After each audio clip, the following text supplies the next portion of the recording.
Assalamualaikum warahmatullahi wabarakatuh. Kembali lagi di podcast kami.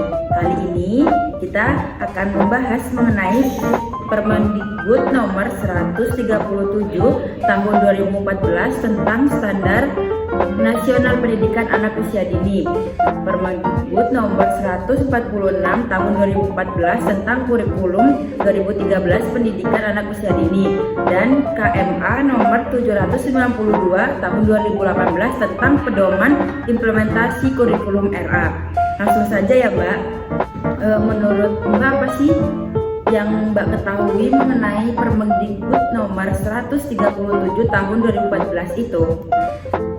Yang saya ketahui tentang Permendikbud nomor 137 tahun 2014 itu adalah bab 1 pasal 1 dalam peraturan menteri ini yang dimaksud dengan 1. Standar nasional pendidikan anak usia dini. Selanjutnya disebut standar PAUD adalah kriteria tentang pengelolaan dan penyelenggaraan PAUD di seluruh wilayah hukum negara kesatuan Republik Indonesia. Yang kedua, standar tingkat pencapaian perkembangan anak usia dini. Selanjutnya disebut STPPA adalah kriteria tentang kemampuan yang dicapai anak pada seluruh aspek perkembangan dan pertumbuhan, mencakup aspek nilai agama dan moral, aspek fisik motorik, aspek kognitif, aspek bahasa, dan ada aspek sosial emosional serta aspek seni. Yang ketiga ada standar isi adalah kriteria tentang lingkup materi dan kompetensi menuju tingkat pencapaian perkembangan yang sesuai dengan tingkat usia anak. Yang keempat ada standar proses adalah kriteria tentang pelaksanaan pembelajaran pada satuan atau program PAUD dalam rangka membantu pemenuhan tingkat pencapaian perkembangan yang sesuai dengan tingkat anak usia dini. Yang kelima ada standar penilaian adalah kriteria tentang penilaian proses dan hasil pembelajaran dalam rangka mengetahui tingkat pencapaian yang sesuai dengan tingkat usia anak. Yang keenam ada standar pendidik dan tenaga kependidikan adalah kriteria tentang kualifikasi akademik dan kompetensi yang dipersyaratkan bagi pendidik dan tenaga kependidikan PAUD. Yang ketujuh ada standar sarana dan prasarana adalah kriteria tentang persyaratan pendukung penyelenggaraan dan pengelolaan pendidikan anak usia dini secara holistik dan integratif yang memanfaatkan potensi lokal. Yang kedelapan ada standar pengelolaan. Standar pengelolaan adalah kriteria tentang perencanaan, pelaksanaan, dan pengawasan kegiatan pendidikan pada tingkat satuan atau program PAUD.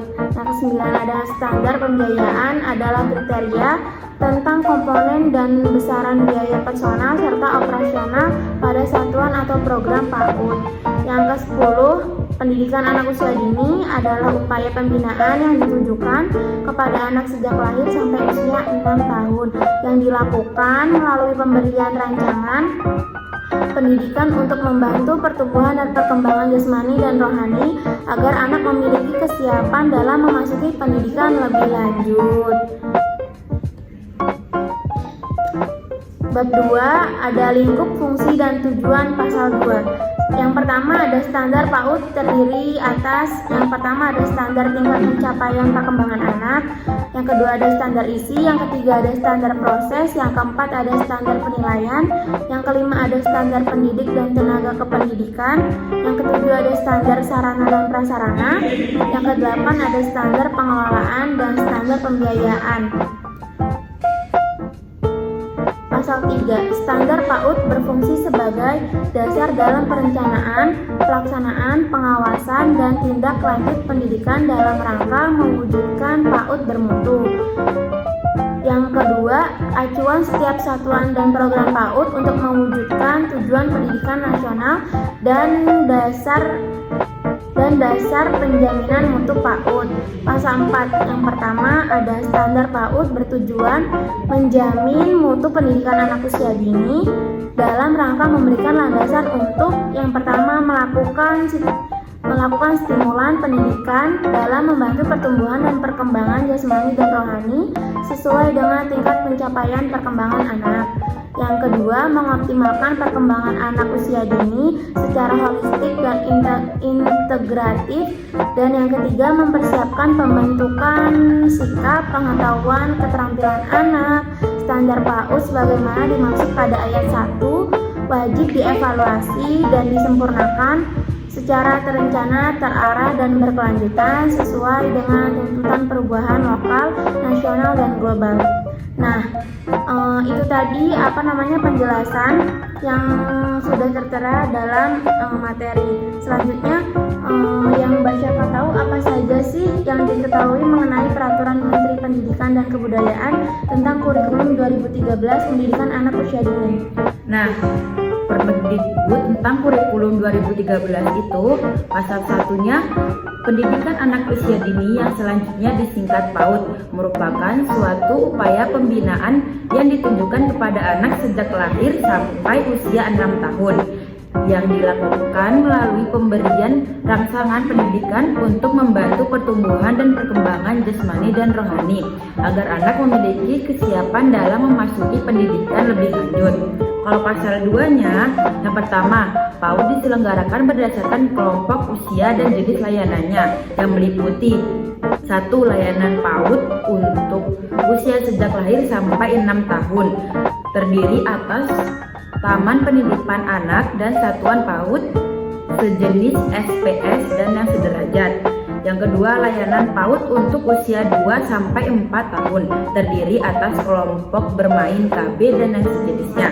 Yang ketiga, layanan PAUD usia 4 sampai 6 tahun terdiri atas Taman Kanak-kanak TK atau Radatul Atfal RA atau Bustanul Atfal BA dan yang sederajat.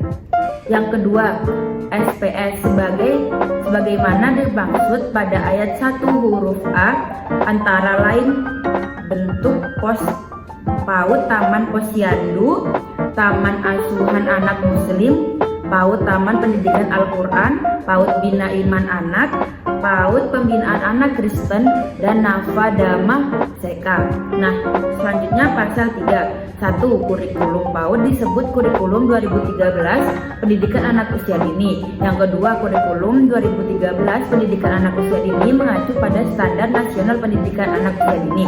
Nomor 3. Kurikulum 2013 Pendidikan Usia Dini sebagaimana dimaksud pada ayat 1 terdiri atas 1. Kerangka dasar kurikulum, yang kedua struktur kurikulum, yang ketiga pedoman deteksi dini tumbuh kembang anak, yang keempat pedoman pengembangan kurikulum tingkat satuan pendidikan, yang kelima pedoman pembelajaran, yang keenam pedoman penilaian, dan yang terakhir buku-buku panduan pendidikan. Nah, yang keempat, kerangka dasar kurikulum sebagaimana dimaksud pada ayat 2 huruf A berisi landasan filosofi, sosiologi, psikopedagogis, teoritis dan yuridis sesuai dengan standar nasional pendidikan. Nah, yang kelima, struktur kurikulum sebagaimana dimaksud pada ayat 2 huruf B merupakan perorganisasian muatan kurikulum, kompetensi inti, kompetensi dasar, dan lama belajar. Yang keenam, pedoman deteksi dini tumbuh kembang anak sebagaimana dimaksud pada ayat 2 huruf C berisi strategi untuk menemukan hambatan pertumbuhan dan perkembangan pada anak. Yang ketujuh, pedoman pengembangan kurikulum tingkat satuan pendidikan sebagai dimaksud pada ayat 2 huruf D berisi acuan untuk membantu pendidikan dan pengembangan kurikulum operasional yang kontekstual. Yang kedelapan, pedoman pembelajaran sebagaimana dimaksud pada ayat 2 huruf E berisi strategi kegiatan pembelajaran yang harus dipahami dan diterapkan oleh pendidik. Yang kesembilan, pedoman penilaian sebagaimana dimaksud pada ayat 2 huruf F berisi acuan untuk melakukan penilaian terhadap proses dan hasil kegiatan anak. Yang ke-10, buku-buku panduan pendidikan sebagaimana dimaksud pada ayat 3 huruf G berisi panduan operasional pembelajaran di satuan atau program PAUD. Nah, kira-kira seperti itu, Mbak. Selanjutnya apa sih keputusan Menteri Agama nomor 792 tahun 2018 tentang pedoman implementasi kurikulum Radatul Atfal itu? Nah, keputusan Menteri Agama KMA nomor 792 tahun 2018 membahas tentang Undang-Undang Sisdiknas menegaskan kurikulum dikembangkan dengan prinsip keragaman atau diversifikasi agar memungkinkan penyesuaian program pendidikan pada satuan pendidikan dengan kondisi dan kekhasan potensi yang ada di daerah dan kekhasan yang dikehendaki pada peserta didik. Raudatul Atfal adalah bagian dari layanan pendidikan anak usia dini atau PAUD untuk usia 4 sampai dengan 6 tahun. RA dalam penyelenggaraannya dapat berupa Raudatul Atfal atau RA, Bustanul Atfal atau BA, dan Tarbiyatul Atfal atau PA. Penamaan tersebut disesuaikan dengan karakteristik nomenklatur lembaga pendidikan anak usia dini dari setiap organisasi keagamaan penyelenggara pendidikan usia dini. RA sebagai satuan pendidikan anak usia dini berbasis Islam di bawah pembinaan Kementerian Agama harus memiliki perbedaan dengan pendidikan anak usia dini secara umum. RA menitikberatkan pada aspek perkembangan anak, transformasi, dan internalisasi nilai-nilai spiritual keislaman. Standar mutu RA terletak pada nilai-nilai keagamaan yang melekat pada seluruh komponen RA, antara lain pada pendidik, tenaga kependidikan, orang tua, maupun lingkungan yang kondusif. Memperhatikan urgensi keberadaan RA pada pembentukan karakter perkembangan anak, maka satuan pendidikan RA perlu berkembang dengan baik. Untuk itu, RA atau Raudatul Atfal tidak hanya sebagai lembaga pendidikan usia dini, tapi juga sebagai embrio pendidikan moral generasi muda dan pengenalan nilai Islami pada anak usia dini sejak dini. Mungkin lebih luasnya bisa dibuka di Permendikbud ya teman-teman. Sekian dari kami, semoga bermanfaat.